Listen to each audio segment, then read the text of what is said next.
Nag-walk out. Ayan, basahin natin ha. News update. Nilabas po ito ng SMNI. Lakihan natin, baka hindi nyo mabasa eh.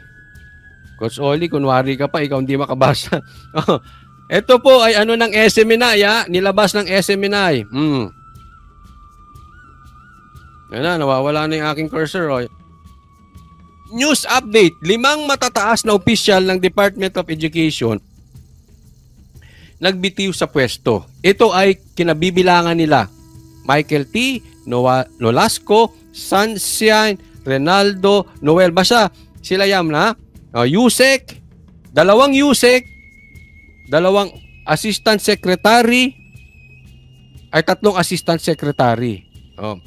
I think, ito po yung sinabi nila. I think it is only appropriate to give the incoming Secretary of Education, Secretary Angara, a free hand to choose the people who will form his team. Ayon kay Yusek Powa. Ayan. Oy, teka muna, may nagano. Baka hindi ko napansin ha. Paalalahanan nyo ako. Max 2 Dimit KSA. Maraming salamat. Max 2. Ano ba to? Dimit from KSA. Maraming salamat po. No, ayan, nag-resign na sila. Posibleng totoo yung sinasabi dito. Na nag-resign sila para to give way to Secretary Angara na magkaroon. Yan po ang tinatawag nating delikadesa. Hindi kapit tuko. Yung ibang secretary dyan, hindi na nga makapagtrabaho, ayaw pang bumitaw.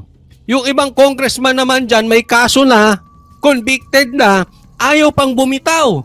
Ito ang tama. May kahihiyan, hindi kapalmuks, hindi kapit posisyon, kapit tuko sa posisyon.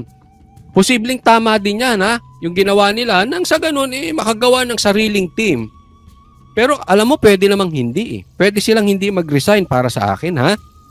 Antayin na lang sila itanggalin. Diba? Pero paganda rin ito. Tama din naman. Ibig sabihin, pinapakita nila yung kanilang karakter. Pero sa isang banda, ito tingnan nyo ngayon. Posibleng ito ay sila din para sa akin, ito ay posibilidad lang naman na sila ay nagfi-flex ng muscle. Ang loyalty namin na kay BP Sara. And we don't need this position. Kasi sa tingin namin, mali yung ginawa nyo kay BP Sara. This could be a strong statement na ayaw nila at mali at ginawa ng kalukuhan at katarantaduhan etong ginawa kay BP Sara. Or, eto posible, baka hindi rin sinasahuran. Yan yung mga posibilidad. Bakit mo nasabi ang Coach Oli? Kasi meron po akong kakilala dati, sekretary. Pinag-initan po. Dahil, hindi ko nasasabihin kung bakit ha. Basta pinag-initan siya at nakakausap po natin. Pinag-initan siya dahil sa kanyang political affiliation. Yun na lang. So, hindi siya matanggal. Alam mo ang ginawa? Tinanggalan ng sahod. Dinidelay yung sahod. Ganun po inipit yung sekretary. Kaya, ang ginawa nung sekretary, nag-resign na lang po. Para nang sa ganun, yung buong department ay hindi mapahamak. Ganyan po ka-insecure yung nagtanggal sa sekretary na yon. Ni wala siyang guts tanggalin. Kasi lalabas na masama siya. Ang gusto niya nitong babaeng, ay hindi. Ang gusto nitong tao na ito, mag-resign para hindi siya mukhang nakakahiya. Mukhang hindi siya, kasi kakaano lang na sekretary, kakalagay lang sa posisyon na sekretary, tinanggal agad. 'Di ba? Pangit, 'di ba? So gusto nila ipitin. Siya mag-resign mismo. 'Di ba? May pagkakahintulad ng ginawa kay BP Sara. Ito lang, etong sekretaryong sinasabi ko, talagang ginipit. Kaya sa tingin ko, itong mga taong ito, walang konsensya, mga animal yan. Ginipit yung tao, sahod nila inipit. Away nyo sa politika, nilagay nyong sekretary para matanggal, dinamay nyo yung mga tao. Ito, mga taong ito, wala talagang konsensya ito.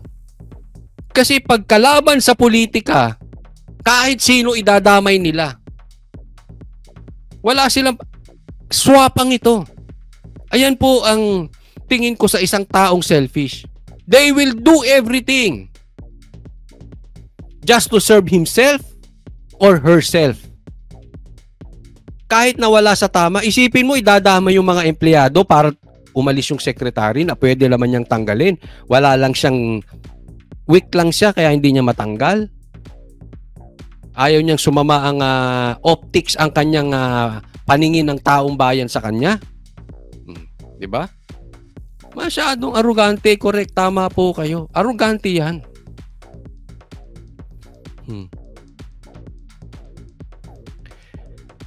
Maria Rosario Aklan. Hindi ko po masagot ang inyong tanong. Siya po ang tanungin ninyo, yung sino yung secretary na yan. Alam nyo naman ugali ni Coach Oli, ha? Lagi ko sasabihin. Hindi tayo mahilig manguna kasi hindi tayo bida-bida. Pansinin nyo sa Banateros, ako huling nag-a-announce. Hindi ko porte yun. Basta tayo, kalma lang tayo. Uy, Black Mamba! Yan dito si Black Mamba, sikat na sikat ka ngayon, ha? Ikaw ang nagiging content ng mga ano, ha?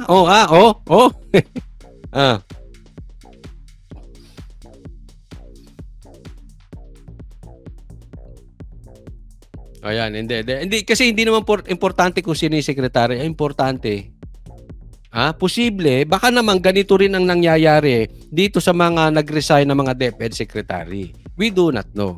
But one thing na gusto kong iparating sa inyo, we are very happy. Kasi nag-declare po si BP Sara tatakbo 3 Duterte. Si Basti nagparinig, pumapasok na sa isip niya. Na-interview ng SMNI. Tapos, nag-walkout ang generals.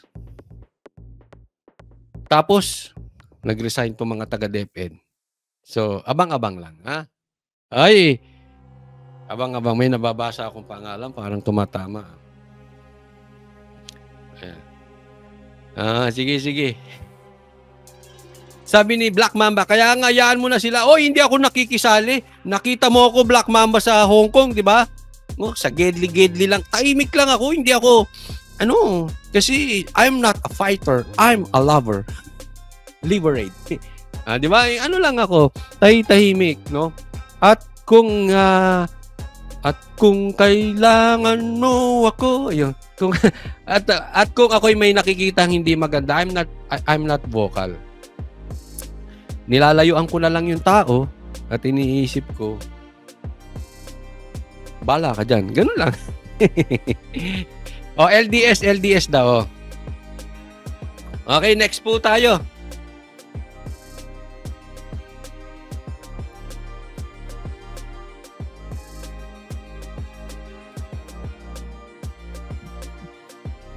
Next. The